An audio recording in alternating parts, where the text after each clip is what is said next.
Hello everyone, अस्सलाम वालेकुम। Welcome to scholarship Sarina. Hope so कि आप सब ठीक होंगे। आज मैं शेयर करूंगा आप लोगों के साथ एक और fully funded exchange programme sponsored by US and US department of state and also IRX. IRX basically है क्या, इसका जो इम्पैक्ट फैक्टर क्या है, कितने कंट्रीज़ में वर्क कर रहा है, इसका क्या पर्पस है, क्या इनिशिएटिव्स ले चुका है, जिसकी जितनी भी एक्टिविटीज़ हैं इसकी ऑफिशियल वेबसाइट से मिल जाएगी। लेकिन मेरा ही कंसर्न नहीं है, मेरा कंसर्न है यूएस की तरफ से जो फुली फंडेड एक्सचेंज प्रोग्राम है ये शेयर करना है। एक और फुली फंडेड एक्सचेंज प्रोग्राम जो कि यूएस से इस टाइम ओपन है वो है सूसी प्रोग्राम, जिस पे मेरी डिटेल वीडियो आपको मिल जाएगी यूट्यूब चैनल पे। ठीक है, सेकंड लास्ट वीडियो मेरी सूसी पे ही है, लेकिन ये सूसी से अलावा एक प्रोग्राम है। सो बेसिकली ये प्रोग्राम है कम्युनिटी सॉल्यूशंस एक्सचेंज प्रोग्राम कह सकते हैं, या फिर फेलोशिप प्रोग्राम है ये। ठीक है, और जैसा कि इन्होंने यहाँ पे मेंशन किया है 4 मंथ फेलोशिप प्रोग्राम है, जो कि यूएस की नॉन प्रॉफिट ऑर्गेनाइजेशन और लोकल गवर्नमेंट एजेंसी की तरफ से इनिशिएटिव लिया गया है इसका। और ये तकरीबन जो है वो 100 कंट्रीज़ में वर्क कर रही है। इसका पर्पस क्या है, सस्टेनेबल और इक्विटेबल जो पीसफुल कम्युनिटीज़ के लिए इनिशिएटिव्स लेना है। सो ये कुछ इसका इंट्रोडक्शन था। फर्दर चलते हैं इसके एप्लीकेशंस की तरफ। एप्लीकेशन से पहले जो कुछ और इन्होंने इसके फैक्ट्स लिखे हुए हैं अब कम्युनिटी सॉल्यूशंस प्रोग्राम के रिलेटेड, अगर आप पढ़ना चाहें तो इंटरेस्टेड हो तो देख सकते हैं। और आईआरएक्स का अगर आपको इंट्रोडक्शन चाहिए तो उसकी वेबसाइट से भी मिल जाएगा, वो भी मैं दिखा चुका हूँ। चलते हैं एप्लीकेशन की तरफ। सबसे पहले एप्लीकेशंस की अगर बात करें तो एप्लीकेशन ओपन है इस टाइम, और इसकी डेडलाइन है 1 नवंबर 2023। एप्लीकेशन ओपन हुई थी 5 नवंबर को, लेकिन मैंने सोचा कि आईएक्स से पहले शेयर करूँ, मैं कम्युनिटी सॉल्यूशंस प्रोग्राम से पहले मैं शेयर करूँ सूसी प्रोग्राम। तो सूसी और आईआरएक्स ये दोनों कम्युनिटी सॉल्यूशंस प्रोग्राम जो कि ओपन है, इन दोनों के लिए अप्लाई कर सकते हैं आप। इसकी डेडलाइन आपने माइंड में रखनी है 1 नवंबर 2023, और वाशिंगटन के जो लोकल टाइम है उसके हिसाब से डेडलाइन है। ठीक है, पाकिस्तान के आपने टाइम को नहीं माइंड में रखना। जो वाशिंगटन डीसी का जो कि यूएस का कैपिटल है उसके जो लोकल टाइम के हिसाब से आपने अप्लाई करना है।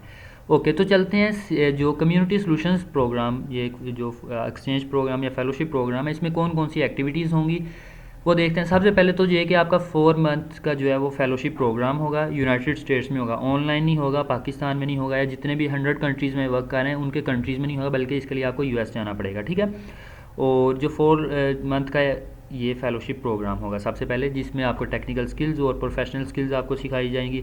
फिर सेकंड पे होगा कम्युनिटी लीडरशिप इंस्टीट्यूट। ये एक इंस्टीट्यूट है जिसके थ्रू आपकी दोबारा से ट्रेनिंग होगी, आपकी मैनेजमेंट स्किल्स, आपकी लीडरशिप स्किल्स और आपकी जो स्ट्रेंथ है, इन सारी चीज़ों को इंक्रीज़ किया जाएगा, इस पे वर्क किया जाएगा, इनको इन्हेंस किया जाएगा, आपकी ग्रूमिंग पे टोटली फोकस होगा। फिर जब आप इन दोनों स्टेजेस को पास कर लेंगे, आप इस काबिल हो जाएंगे, फिर आपसे जो है कम्युनिटी बेस्ड इनिशिएटिव्स लिए जाएंगे। मतलब आपको कोई ना कोई प्रोजेक्ट दिया जाएगा जो कि आप पाकिस्तान, लाइक आप किसी भी कंट्री से हैं, पाकिस्तान से, इंडिया से हैं, तो आपको वापस आना होगा, और आप जब वापस आके अपने होम कंट्री में ये प्रोजेक्ट का इनिशिएटिव लेंगे। आपके पैसे कोई नहीं लगेंगे, ना आने पे ना जाने पे। यूएस का जो प्रोग्राम है, लाइक ये 4 मंथ का यूएस में है, इस पर भी आपको कोई पैसे नहीं आएगा। फुली फंडेड है और स्पॉन्सर कर रहा है, जैसे कि मैंने पहले बोला, यूएस इसको स्पॉन्सर कर रहा है और आईआरएक्स इसको स्पॉन्सर कर रहा है। और फिर जो आपका ये प्रोजेक्ट है जो कि आपके होम टाउन में होगा या होम कंट्री में होगा, ये भी, इस पर भी आपके कोई पैसे नहीं लगेंगे, इसको भी जो है वो यूएस ही जो स्पॉन्सर करेगा। मतलब कि आपने एक प्रोजेक्ट विन करना है। इस अपॉर्चुनिटी के लिए अप्लाई करना मीन्स कि आप एक प्रोजेक्ट विन करने जा रहे हैं, प्रोजेक्ट के लिए अप्लाई करने जा रहे हैं। ओके, सो हम देख लेते हैं इसकी इंस्ट्रक्शंस। जो आपने अप्लाई किस तरह करना है। अप्लाई करने के लिए आपने अप्लाई नाउ पे क्लिक करना है सबसे पहले, और अप्लाई नाउ से पहले इसकी कुछ इंस्ट्रक्शंस होंगी जो कि मैं शेयर करूंगा आप लोगों के साथ। और इसमें फाइनेंशियल सपोर्ट क्या होगी, फाइनेंशियल सपोर्ट मतलब कि इसके बेनिफिट्स क्या होंगे। सबसे पहले तो आपका जो वीज़ा है वो टोटली फ्री ऑफ कॉस्ट, वहाँ पे जो ट्रैवल एक्सपेंसेस होंगे वो भी यूएस जो है वो कवर करेगा, आपके होम टाउन से लेके, होम सिटी से लेके यूएस तक के जितने भी हैं।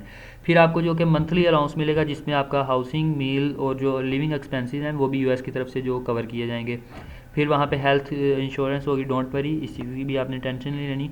और फिर अकोमोडेशन का जितना भी होगा, ठीक है, आपका जो भी, वो भी फुली फंडेड है, इसके लिए भी आपने टेंशन नहीं लेनी।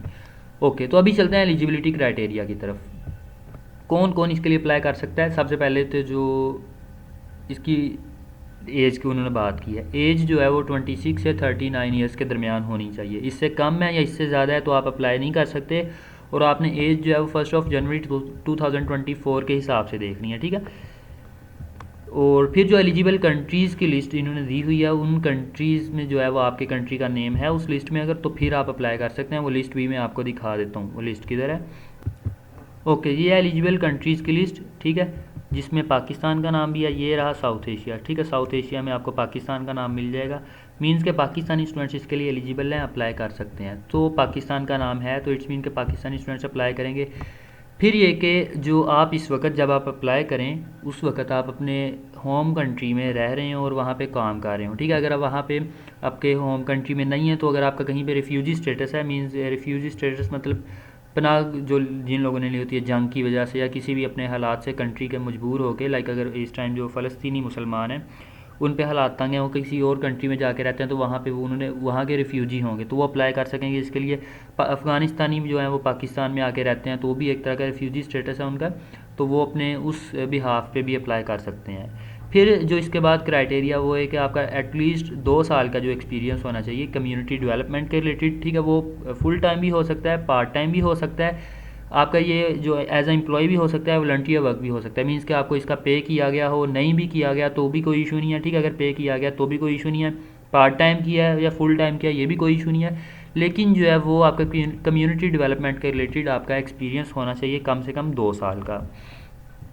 फिर इसके अलावा कि आप यूएस की तरफ से जो भी प्रोग्राम्स हैं, एकेडमिक या ट्रेनिंग प्रोग्राम या रिसर्च प्रोग्राम या एक्सचेंज प्रोग्राम किसी भी तरह का, उनमें आपने जो पार्टिसिपेट ना कर रहे हों, लाइक मैंने आप लोगों को बताया कि जो सूसी प्रोग्राम है इस टाइम ओपन है यूएस से, तो और इसके अलावा येस प्रोग्राम यूएस से ओपन था लेकिन इसकी डेडलाइन गुजर चुकी है। ये दोनों प्रोग्राम यूएस से हैं, तो इन दोनों में से अगर आप किसी में करंटली जो पार्टिसिपेट कर रहे होंगे तो आप इसके लिए एलिजिबल नहीं होंगे, ठीक है। फिर ये कि आपकी इंग्लिश है जो वो डेफिनेटली प्रोफिशेंसी होनी चाहिए उसमें, आपकी इंग्लिश अच्छी हो, आप फ्रीक्वेंटली बोल सकते हो, फ्लुएंसी हो उसमें। इनिशियल में मे बी टेस्ट रिक्वायर्ड नहीं है, मे बी नहीं बल्कि कंफर्म है। इनिशियल में जो जब अप्लाई करेंगे तो कोई टेस्ट रिक्वायर्ड नहीं है, लेकिन बाद में जब आप शॉर्ट लिस्ट हो जाएंगे तो फिर आपको आइल्स की या टोफल की ज़रूरत होगी, जो कि इंग्लिश प्रोफिशेंसी टेस्ट है, तो ये रिक्वायर्ड होगा। फिर ये कि आप जो है वो अगस्त से लेकर दिसंबर 2024 में, अगस्त से दिसंबर के माह तक फ्री हों टोटली, आप अपनी स्टडीज़ में या किसी और प्रोजेक्ट में या किसी और एक्टिविटी में बिज़ी ना हों, ठीक है। आप फ्री हों टोटली, आपने ये टाइमलाइन देख लेनी है अपनी, ठीक है। जितनी भी आपकी प्लानिंग्स है जो भी, उस हिसाब से आपने अपनी टाइमलाइन देख लेनी है और अपने आप को अगस्त से दिसंबर 2024 तक के लिए फ्री रखना है अगर आप सिलेक्ट हो जाते हैं तो। फिर इसके बाद ये कि आप जो है वो यूएस के परमानेंट या फिर जो टेम्प्रेरी सिटीजन्स होते हैं वो ना हो, ठीक है, यूएस के रेजिडेंट ना हो, और लास्ट 3 ईयर्स में यूएस की परमानेंट रेजिडेंसी के लिए आपने अप्लाई भी ना किया हो, ठीक है। यहाँ पे जो J1 वीज़ा पॉलिसी की बात हो रही है उसके एलिजिबिलिटी की, क्योंकि J1 वीज़ा पॉलिसी जो है सपोर्ट कर रहे हैं, ठीक है, मतलब स्पॉन्सर करेंगे, आपको इसका पे नहीं करना होगा। लेकिन अगर आप जो इसी वीज़ा के थ्रू आप जाएंगे, J1 वीज़ा के थ्रू जाएंगे आप यूएस, तो इसके लिए आपकी एलिजिबिलिटी क्या है कि अगर आप पास्ट में यूएस के किसी भी एक्सचेंज प्रोग्राम में जो अप्लाई कर चुके, सिलेक्ट हो चुके हैं, तो उसके बाद आपने 2 ईयर्स की जो होम रेजिडेंसी की रिक्वायरमेंट है ये पूरी करनी है, ठीक है। फिर इसके बाद आप J1 वीज़ा पॉलिसी के लिए जो एलिजिबल होंगे। फिर ये कि आपको वापस आने के लिए अपने होम टाउन में, होम कंट्री में वापस आने के लिए जो इंटरेस्टेड हों, इसके लिए आपको आना ही होगा। वहाँ पे जाके सेटल होने के माइंडसेट ना हो जिस तरह मोस्टली पाकिस्तानियों का होता है आजकल, के बाहर निकल जाएं बस, आगे जाके हम अपना रास्ता खुद बना लेंगे, वहाँ पे जाके सेटल हो जाएंगे ये वो, ठीक है। तो ऐसा माइंडसेट ना हो। फिर इसके अलावा है कि आप करंटली जो आईएलटीएस के एम्प्लॉय भी ना हो, इनके कंसल्टेंट या इनके जो करीबी रिश्तेदार होते हैं फैमिली मेम्बर्स में, इनके अगर आपका कोई करीबी रिश्तेदार आईएलटीएस में वर्क कर रहा है तो एज ए कंसल्टेंट, तो वो भी इसके लिए अनफॉर्चुनेटली अप्लाई नहीं कर सकते। फिर इन्होंने कंट्रीज़ की लिस्ट दिखाई है जो कि मैं ऑलरेडी दिखा चुका हूँ आप लोगों को, PDF से मैंने दिखाई थी, ये वेबसाइट पे इन्होंने दिखाई हुई है, डिफरेंस कोई नहीं है, और ठीक है। फिर इसके बाद जो हम चलते हैं रिसोर्सेज की तरफ, या फिर सपोर्ट आप कह सकते हैं कि जो इस प्रोग्राम के थ्रू आपको मिलेगी अगर आप अप्लाई करना चाहते हैं। तो एप्लीकेशन प्रोसीजर में जो है वो आपको जो बेनिफिट्स होंगे जो आपको सपोर्ट करेंगे वो उन्होंने बताई हुई है, ठीक है। प्री रिकॉर्डेड वीडियो इंटरव्यूज़ आपको मिल जाएंगे अगर आपका इंटरव्यू प्रोसीजर तक पहुंच गए हैं, तो इसके अलावा स्क्रीन रीडर जो है एप्लीकेशन मिल जाएगी आपको। इसके अलावा अगर आप इंग्लिश जो टेस्ट उन्होंने मांगे हुए हैं लाइक आईएलटीएस या टोफल वगैरह, अगर आप उसकी प्रिपरेशन करना चाहते हैं तो उसके लिए आपको जो सपोर्ट होगी, और फिर जो इनकी वट एवर स्पोर्ट्स हैं वो आप देख सकते हैं, ठीक है। ओके, अब आपने अप्लाई करना है इसके लिए, तो अप्लाई करने के लिए आपको ऊपर जाना होगा, यहाँ पे अप्लाई नाउ का ऑप्शन आ रहा है, इस पर क्लिक करेंगे तो एक नई विंडो ओपन हो जाएगी, ठीक है।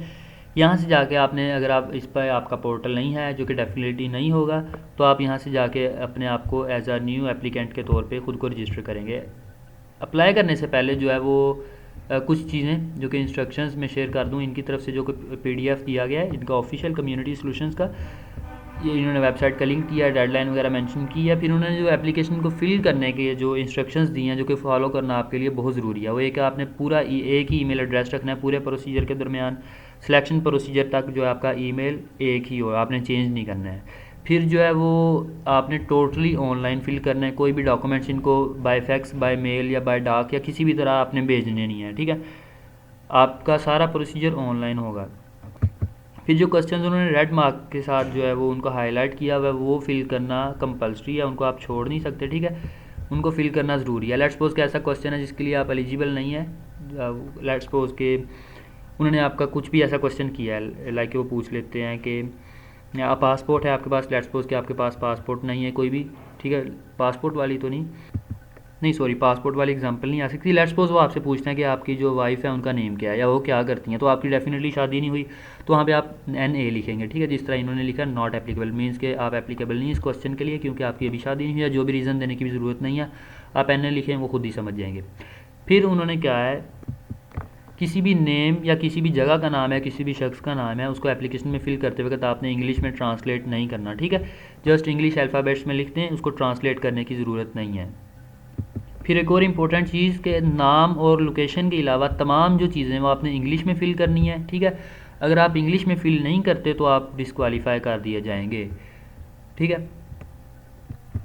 फिर इसके बाद ये कि जो ये तमाम एप्लीकेशन प्रोसीजर है ये एप्लीकेंट ने खुद फिल करना है, किसी से अप्लाई करवाना नहीं है, किसी को चार्जेस पे करके, लाइक जिस तरह मैं एरास्मस मंडस के लिए या डिफरेंट अपॉर्चुनिटीज़ के लिए अप्लाई करना हो तो चार्जेस लेके अप्लाई कर देता हूँ, तो लेकिन इस एप्लीकेशन के लिए ऐसा नहीं होगा। क्यों? क्योंकि एक प्रोजेक्ट है, एक तरह से आपको इसके लिए प्रपोजल देना होगा, उसके रिलेटेड क्वेश्चन होंगे, तो आपका माइंडसेट जानना चाहते हैं आप में कितनी लीडरशिप स्किल्स हैं। आप जब किसी और से अप्लाई करवा लेंगे तो वो बात ही नहीं रहेगी, वो चीज़ नहीं रहेगी, ठीक है। अगर लेट्स सपोज आप धोखा दे लेते हैं, मुझसे अप्लाई करवा लेते हैं, किसी और से अप्लाई करवा तो लेते हैं, लेकिन जब इंटरव्यू होगा ना तब दूध का दूध पानी का पानी हो जाएगा, तो फ़ायदा कोई नहीं है। इसलिए बेटर ये है, टू बी ऑनेस्टली बात कर रहा हूँ, स्ट्रेट फॉरवर्ड बात कर रहा हूँ, ठीक है, कि आपने इसके लिए अप्लाई खुद करना है। आपका माइंडसेट क्या है, मे बी वो जिसको आपने पे करके अप्लाई करवाना है उससे भी अच्छा आपका माइंडसेट हो, आप मज़ीद चीज़ों को अच्छे से एलैबोरेट कर सको, तो सिलेक्शन के चांसेस ज़्यादा हो जाएं, बजाय आपने किसी को पे करने के आपने खुद अप्लाई करना है। फिर ये कि जो डेडलाइन की बात उन्होंने की है, जो कि मैंने पहले आपको बताई है कि वाशिंगटन DC का जो लोकल टाइम है 1 नवंबर 2023 रात 12 बजे से पहले पहले आपने अप्लाई करना है। फिर आप जो शख्स है वो एक ही जो एप्लीकेशन फ़िल कर सकता है। अगर कोई भी ऐसा स्टूडेंट ऐसा करेगा कि वो 2 ईमेल से डिफरेंट अकाउंट बना के 2 दफ़ा अप्लाई करता है, 3 दफ़ा करता है, तो वो भी डिस्क्वालीफाई हो जाएगा, ठीक है। ये कुछ इंस्ट्रक्शंस थी जो कि आपने माइंड में रखनी है। उसके जो एलिजिबल रिक्वायरमेंट्स थी वो मैं ऑलरेडी बता चुका हूँ। फर्दर इसका PDF है जिसकी ऑफिशियल वेबसाइट से आपको मिल जाएगा। सारी टाइमलाइन उन्होंने दी हुई है इसकी, ठीक है, कब से कब कौन सा प्रोसीजर होगा, कब एप्लीकेशन ओपन होगी, कब जो डेडलाइन है, कब जो है इंटरव्यू होगा, सारी चीज़ें उन्होंने बताई हुई हैं टाइमलाइन के हिसाब से, जो कि ये 5 अक्टूबर 2023 से लेके जनवरी से जून 2025 तक का ये जो कंप्लीट टाइमलाइन है इन्होंने शेयर की हुई है, ये आपने देख लेनी है। ओके, होप्स हो कि आप लोगों को इस फुली फंडेड एक्सचेंज प्रोग्राम की, फेलोशिप प्रोग्राम की टोटली समझ आ गई होगी और आप लोगों को जो हर चीज़ क्लियर हो गई होगी। फर्दर आपका कोई क्वेश्चन हो तो आपने मुझसे पूछ लेना है, ठीक है।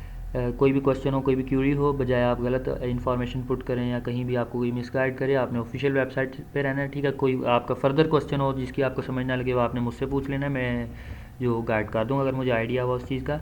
और लाजमी अप्लाई करें अगर आप इसके लिए एलिजिबल हैं। एक लाइफ चेंजिंग अपॉर्चुनिटी है जिसकी फुली फंडिंग जो है वो US का आ रहा है, तो इसके लिए आप लाजमी अप्लाई करें, मेरी यही सजेशन है।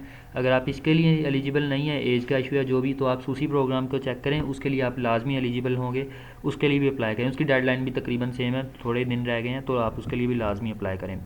ओके, तो होप्स हो आप सबको समझ आ गई होगी। मिलते हैं अगली वीडियो में अगली अपॉर्चुनिटी के साथ, तब तक के लिए अपना ख्याल रखें। अल्लाह हाफिज़।